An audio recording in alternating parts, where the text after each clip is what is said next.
Good afternoon, esteemed members of the Select Committee. We just want to thank you all for allowing us to be here. I'm humbled and honored to have the opportunity to testify before you.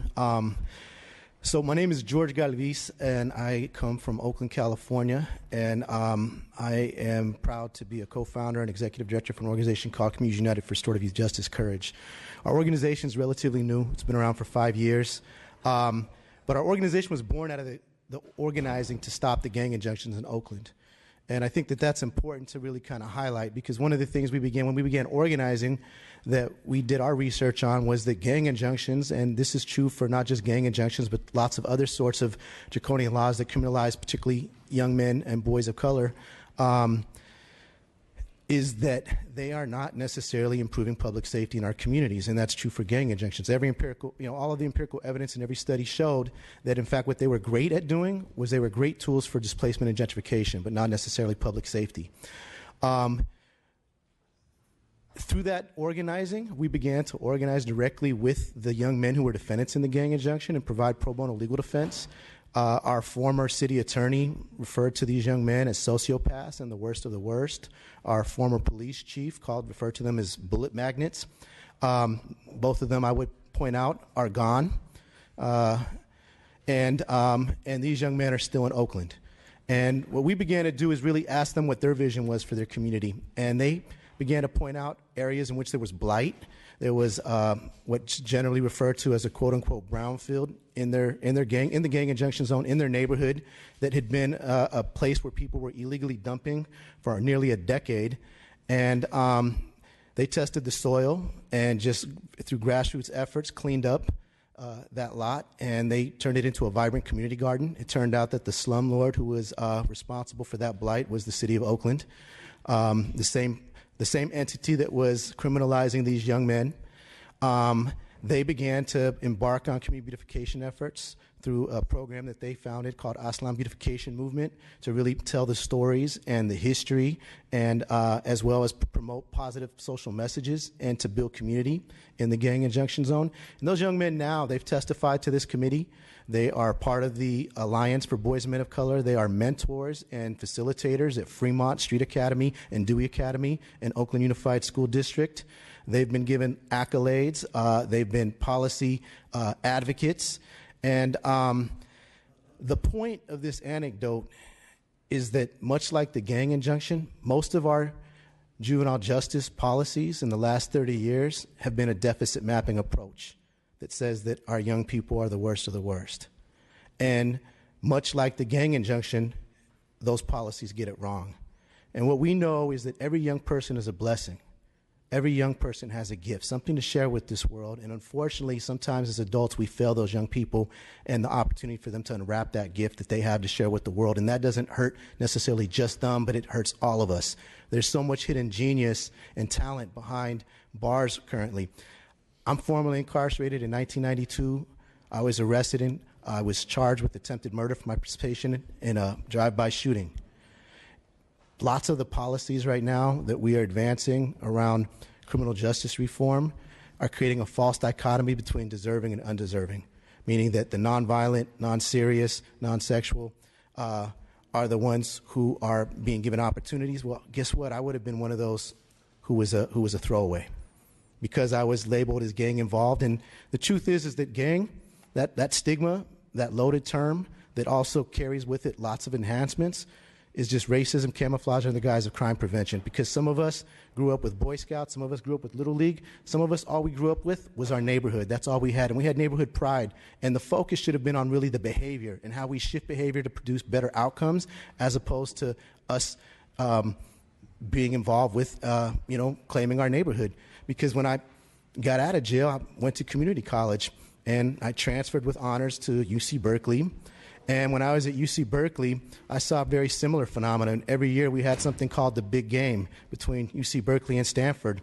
And I attended that game as a proud UC Berkeley student, and I saw colors. I saw blue and gold, I saw red and white, and I saw a lot of overprivileged white guys from fraternities using illegal substances and underage drinking, and afterwards engaging in a lot of fistfights and a lot of the same kind of behavior that we engaged in on the block. But the way that behavior was treated was fundamentally different. Fundamentally different. So I share that much because what I'm also seeing is that there's innovative, beautiful practices that have been emerging from the grassroots that are really focused on culturally rooted healing informed practices, restorative practices. And, you know, my organization has restorative justice in its name. I also will say sometimes now I'm almost embarrassed to say that, because what people are presenting as restorative justice out there ain't restorative justice. You know, there are no metrics in terms of what the standard or a common definition of what it is, or hiring one restorative justice person who now becomes basically the school, the dean of discipline for the school is not restorative justice. Restorative justice is a way of life. It's a way of being with each other. It's a cultural shift that is not necessarily predicated on a deficit mapping approach once again. It's about how we build community. There's opportunities to greet students every morning when they come into the classroom, to acknowledge them at the end of the week, to build community. When a young person comes out of jail, how we welcome them back into that school environment. So there's many, many ways to practice restorative justice. It cannot just be a program as an alternative discipline approach. And youth courts and PBIS are not restorative justice. So what I do see are some promising practices, and I'll highlight my organization, Urban Peace Movement, one of our partners in Oakland, California, Milpa in Salinas, California, Fathers and Families of San Joaquin, Youth Justice Coalition in Los Angeles, all of which are providing healing opportunities for young people who have been systems impacted by helping elevate their voice and power to be change makers, and creating spaces for them to share their stories. And how cathartic is that when their voices have been invisibilized in so many other places, to be able to feel validated, to share their story and know that their narrative is important and valued. And so what I want to strongly urge you to do is, we focused a lot of energy on sort of sentencing reform and sort of the back end around criminal justice reform, but we haven't looked at what the biggest driver to mass incarceration has been. And let's be honest, it's almost bankrupted the state of California. Right? That's why we have AB 109. That's why Prop 47 was successful, because voters acknowledge that, and you all are beginning to acknowledge that as well. Our governor is acknowledging that through the introduction of this ballot initiative. But we cannot just focus on the back end. The biggest driver has been criminalization of youth. So we need to also cut it off at its head. We have to create hope and opportunities, and that's what programs like that do. But as we're doing that, means there has to be justice reinvestment. That means that every time there's an opportunity for cost savings, my friend Kim on my left, shared the numbers already. We've been, first in prison spending for decades and last in education spending. We need to reverse that formula. We need to be able to provide opportunities. That's the prevention side. And on the intervention side, we have to invest in infrastructure for model and best practices I heard Assemblymember Cooper refer to and Assemblymember Brown refer to earlier. We need to invest in those best practices. And they're not, one of the definitions of insanity is to do the same thing over and over again and expect a different outcome. You know what I mean? Well, a lot of the programs that are getting the most funding, that are brought up to scale, operate in a corporate model. I heard Assemblymember Brown refer to sort of the bureaucracy, where the bureaucracy exists in the nonprofit industrial complex too. And it makes things less efficient. And so maybe the investment shouldn't be in these sort of corporate models and scaling them up, because it takes capacity to build capacity, but maybe the investment should be on the grassroots where the innovation is happening. Maybe it has to be with the people who are mostly connected to these young people and their families in the communities that they live in, and investing in these best practices so that we can actually bring up and to scale opportunities that will create better outcomes for our young people and build healthier individuals, families, and communities is what we're urging you all to do and to think about in terms of your legislative priorities this year and in the next 3 to 5 years. Thank you. Thank you. Thank you, Mr. Galvis, Ms. McGill, and Ms. Calvin. In the interest of time, we need to go to our next panel to make sure our next panel is heard, and also our public, members of the public to come for public comment. So with that, I'd like to invite up our panel on what's remaining: David Muhammad, Impact Justice, and Sammy Nunez, Fathers and Family of the San Joaquin.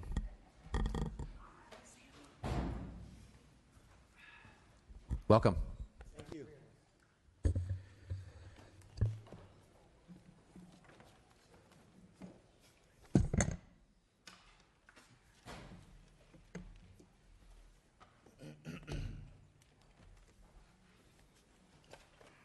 We drew straws earlier. What was the, you got the short straw. I'm sorry, I failed to mention Frankie Guzman with National Center for Youth Law as well. Whatever order works for you, gentlemen. I drew the smallest. We're going in order of age. Man, You're up, buddy. that is messed. As the You meant youngest, right? I'm the youngest. As the youngest. No. Good afternoon to Chairs Joan Sawyer and Bonta and all the other esteemed members of this important committee. One, thank you for the opportunity to testify on these incredibly important matters. I think you've heard a lot today. It's been an incredible testimony all day today. I will attempt to be short as this panel is talking about the future and what we should do. I do want to just give a number of recommendations. My name is David Mohammed. I've been a correctional administrator in Washington, D.C., New York, and here in Alameda County in California. I'm currently with an organization called Impact Justice. I work on numerous initiatives throughout the state and outside of the state to reform the juvenile and the criminal justice system. The three kind of buckets of recommendations I want to talk about. First is reducing the criminal and juvenile justice system and improving it. Secondly, reinvesting the savings created by the reduction into the communities most impacted by poverty and crime.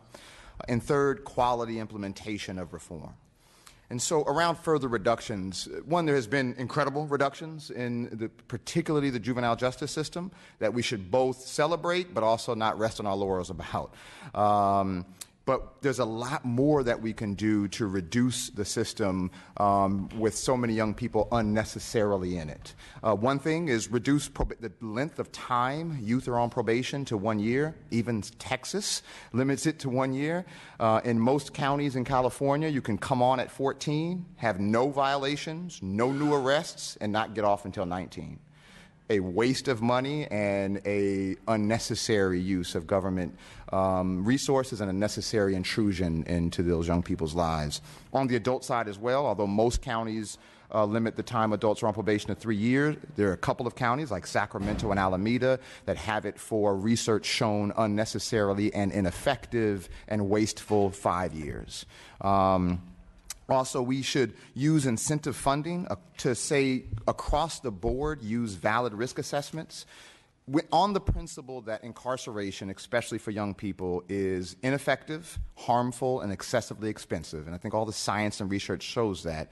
Then we should only be incarcerating people that we think are actual risks to the public safety at that moment. And that's a small number of people versus who's currently incarcerated. And if we use some valid risk assessments, there's a lot of challenges with risk assessment, but at least if we get to the point where funding is incentivizing jurisdictions to use valid risk assessments and only use incarceration for those who are assessed at high risk, then we would significantly reduce the number of people currently incarcerated. Also, we need to have more diversion and alternative programs, especially for those with mental health challenges. And we have to increase the in-custody program. We should first and primarily have as a goal reduction of the system, reduce the number of people in the system. But for those who remain, the quality of programming inside must vastly improve. It is pathetic, quite honestly, the lack of rehabilitation, education, and treatment programs that we offer people in custody, and then release them expecting them to somehow have been reformed miraculously. Second, reinvest the savings that we create by smaller system back into the community. There have been enormous reductions in California. The state juvenile justice system has reduced by 90% in the last 15 years. In '97, we had 10,000 young people incarcerated in the California Youth Authority. Today, there's less than 700 in the Department of Juvenile Justice. It's astronomical. Also, if you take the total rated capacity of all of the juvenile facilities, every county juvenile facility throughout the state, the population is only at 50% of that capacity. Incredible reductions. In fact, as was noted earlier, the juvenile delinquency rate is currently the lowest it has ever been in history in California. Now, you wouldn't think that if you opened a newspaper or turned on a television news, but it's the lowest that it's ever been. Those savings that have been created, we have not even come close to putting an adequate percentage of those savings back into the communities that many of those young people and those families come from. A great example of a model of reinvestment is Proposition 47. while also recently has been a poor example of the actual implementation. We were disappointed that the amount that's going to be given back to the community and services was so small with the projections this year, and so much, as often happens in many so-called investment initiatives, are just reinvested back into the very systems. So taking money from a prison and giving it to probation is not justice reinvestment. And that's what happens over and over and over again. I will say that we should be okay with probation officers having smaller caseloads. I will say that on behalf and in defense of probation officers. I've heard stories around the state of them having to pad their caseloads because the numbers are so low. No. It's great for you to have 10 or 15 youth on your caseload. That's what we want. We don't want you padding your caseload with people who should not be on probation. Another good example that I won't go into detail with is the Title IV-E waiver, right? So Title IV-E is federal dollars for out-of-home placements, for foster care placements. We generally only think about it on the child welfare side, but a good part of it is on the probation side as well. And those counties like LA and Alameda and a few others now, including Sacramento, which have the waiver, can use those same dollars. Instead of mandated to send a youth out of the home, they can keep a young person in the home and help the family. But we have to use those funds appropriately. Last, quality implementation. Speaking of using those funds appropriately, you've heard a couple of times the LA probation audit that revealed approximately $161 million of unspent community funds, which is really, we should be embarrassed as a society around that. But if you looked in every department, everywhere, that number would just balloon. It might be most extreme, LA probation, but it exists in many, many agencies and jurisdictions around the state. Many of the incredible pieces of legislation and propositions passed in the past few years, which are great, require a level of implementation. SB 9, which for the most part eliminated life without the possibility of parole for juveniles. SB 260 and 261, which taken together says youth convicted prior to their 23rd birthday can have an earlier parole date, and if they've shown rehabilitation, and they must give great weight to the fact that they were children when they committed their offense. AB 109, realignment, Prop 36, which amended 3 strikes, and Proposition 47, all of them. 47 has the most automatic trigger around release from prison, but all of them require some form of court filing, advocacy, follow-up. And while these are incredibly wonderful legislation and propositions, the follow-up and the implementation in every one of them has been problematic. And we need much better implementation over these. The last thing I'll say is data, data, data, data. Just as embarrassing as it is at $161 million when unspent in LA is how little, if nothing, we require jurisdictions to report on outcomes, what they're doing. We don't have simply what's the recidivism rate of every county in the state of California. Just that basic level of information we do not know, right? Let alone how many people what's their education outcomes, what's their employment rate, what's going on with them, or what has happened to them. When a youth gets charged as an adult, what has been their number of arrests or adjudications that they've had previously. We don't collect that. We don't publish that information. California has been known around the country as being somewhat, quite honestly, a laughingstock around the issue of data.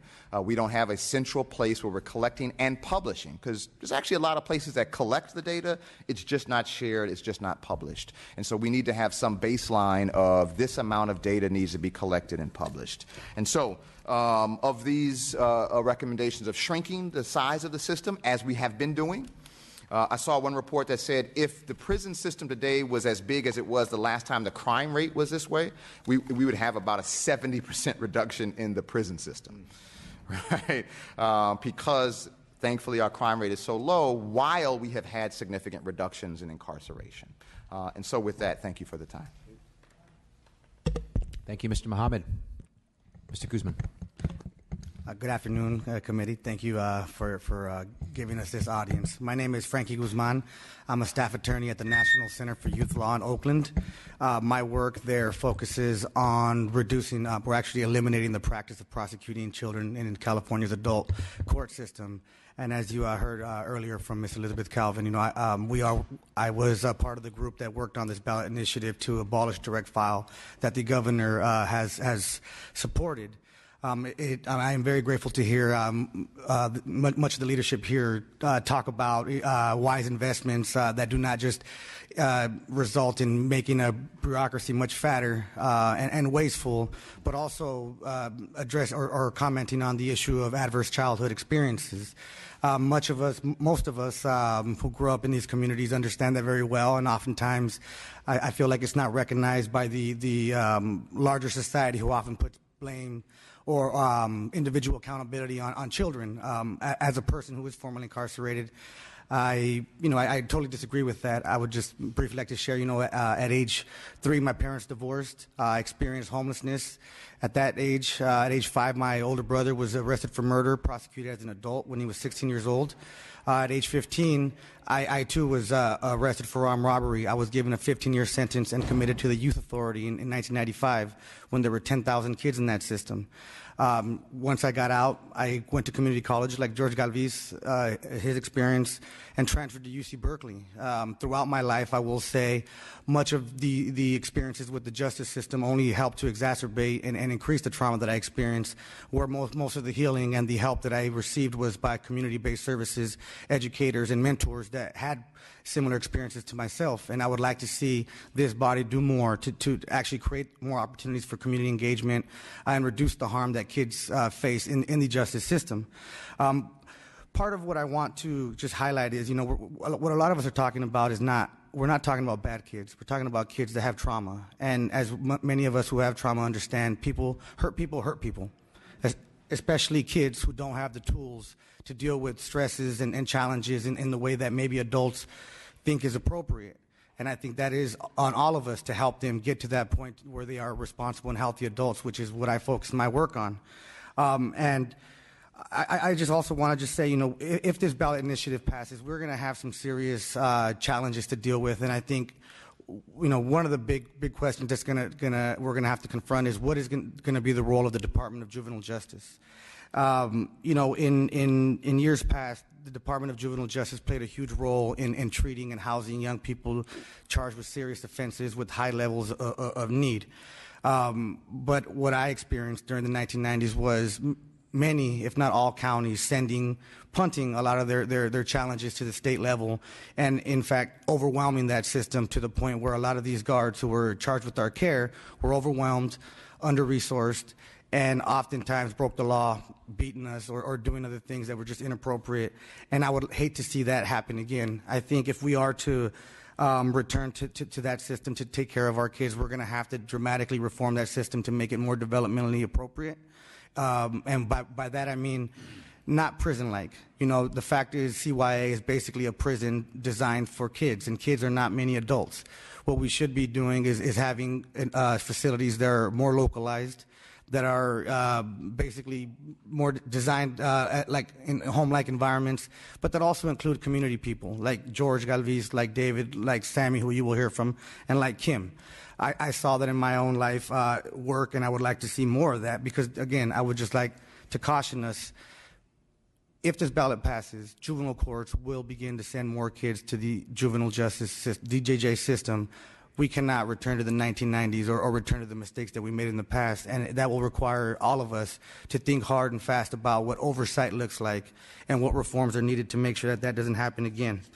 Secondly, the second question that I think we're going to have to address is what is the role of probation?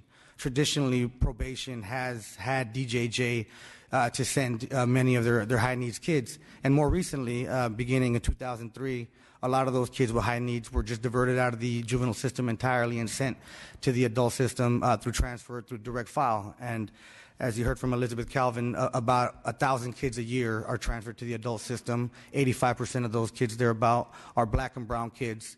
And in my own work, working with prosecutors around the state, I know that about half of those kids tried as adults are there for robbery or similar mid-level offenses. Hardly the worst of the worst.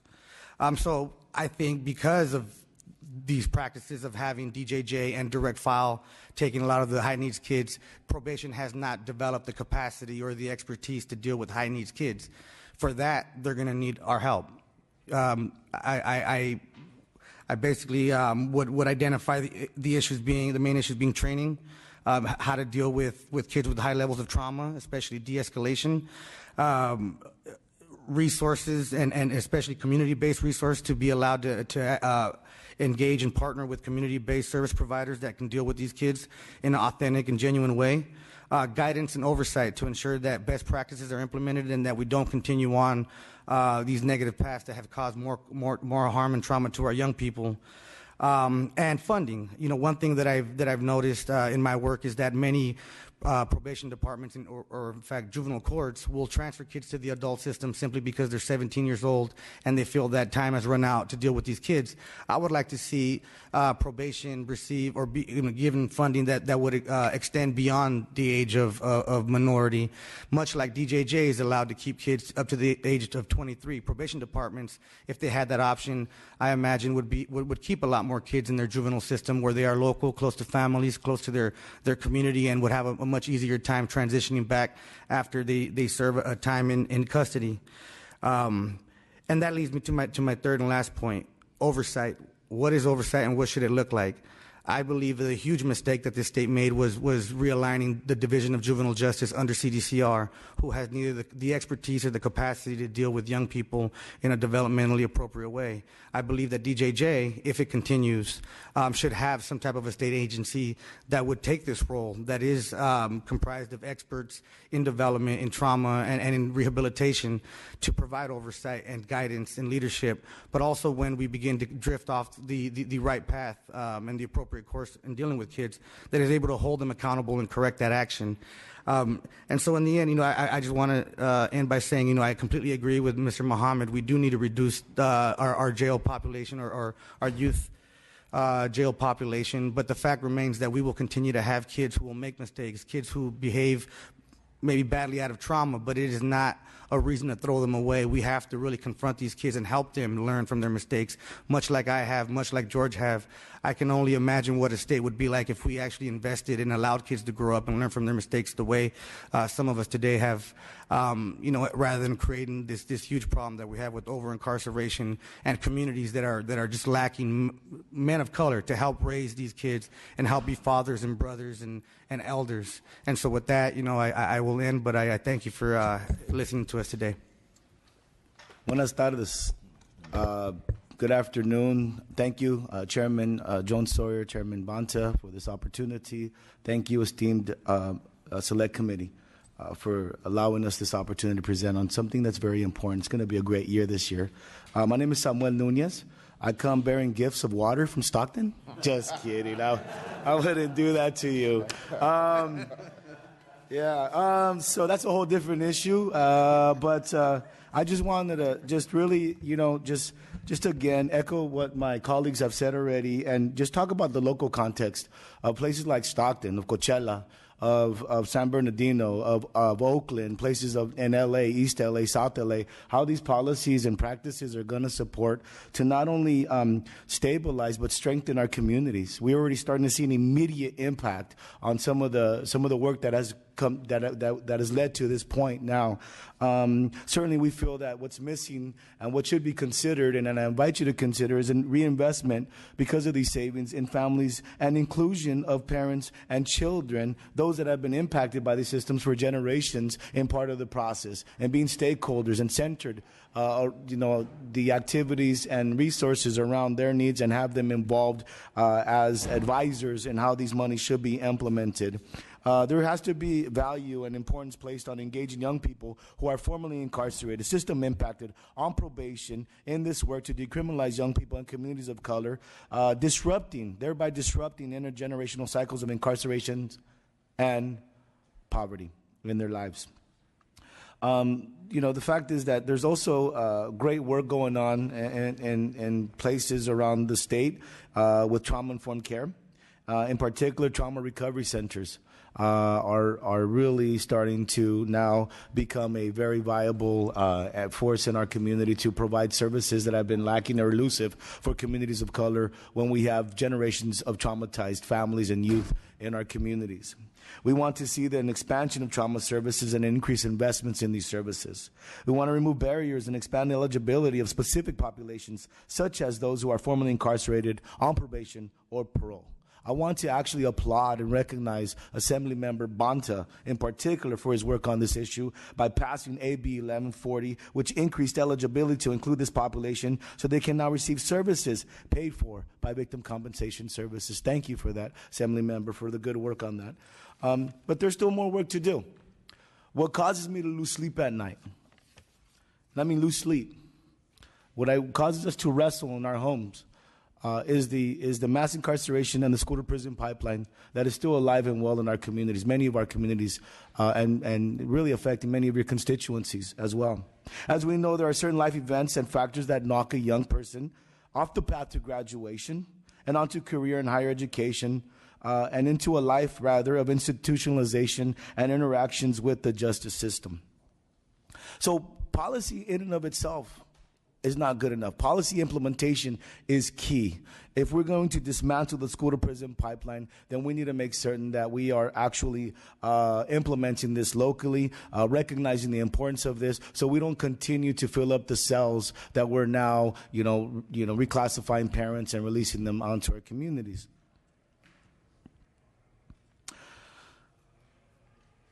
Obviously, we know that race determines how teachers see and perceive students of color. Race plays a role in how teachers perceive behaviors from students. This contributes to harsher punishment for students of color. According to the California Department of Finance, the identification of crime at young ages remains a main index used to forecast criminal justice and prison needs for decades. One of the key variables, of course, is when a young person touches the justice system as a child. We should be protecting these children from all of these touch points and factors, but most certainly our children should not be funneled into the pipeline through schools. While there is no doubt an important and invaluable role that police play, generally in keeping our communities and our children safe, the role of police within our schools and on school campuses must change. There is a growing presence of police deployed on public school grounds across the United States, and in particular in California. In some larger school districts, including Stockton, there are entire school police departments employed directly by the school district for enforcement of students, including elementary school campuses. Stockton led the state of California in 2013 for the highest rates of arrest of children under the age of 10, with the school district accounting for 89% of all arrests of children under the age of 10. Stockton arrest rates for children were 37 times higher than the rest of California and 8 times higher than the second highest rates in San Bernardino. The overcriminalization of young people in California's schools must stop. Creating felons of early adolescence only funnels students out of their education system and into the juvenile justice system. We know that. California cannot afford to lose future productive workforce to an unnecessary life of imprisonment. Fathers and Families of San Joaquin, along with many of our allies that you heard from today, is working diligently on serving the most impacted and making certain that this practice is not continued. We are working with others to lead an effort to either remove school police officers from campus or, at a minimum, forbid school police from issuing or referring student felonies. Mandatory communication and inclusion of parents and guardians prior to interrogation, ticketing, or arrest. Hopefully, they can even have some legal representation in that process as well, because oftentimes they just don't know how to actually handle those kinds of interactions and situations. It's very daunting and very intimidating for our children. No new dollars for school police expansion or increases through these other historical, initiatives that have passed and bills that have passed, like LCFF or Prop $47. Uniform procedures minimizing the use and reliance of school police officers in handling minor behavior and discipline issues.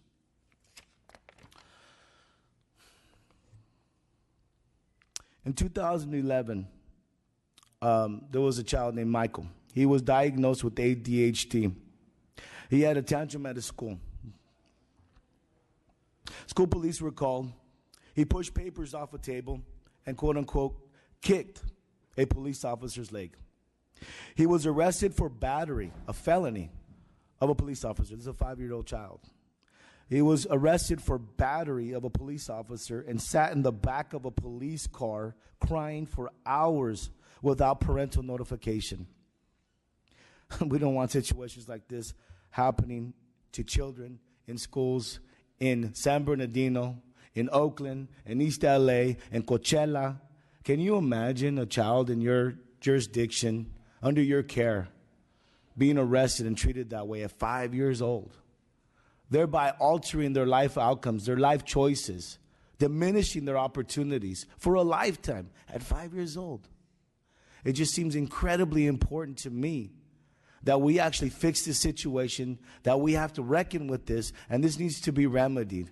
We're just really pleading to you that we start to really have the moral courage. I know we do, but really start to have these important conversations so stories like Michael's don't continue to happen in our communities. They need somebody to stand up for them. These children need us to stand up for them.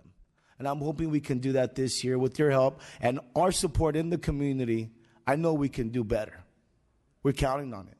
Thank you so much for your time today.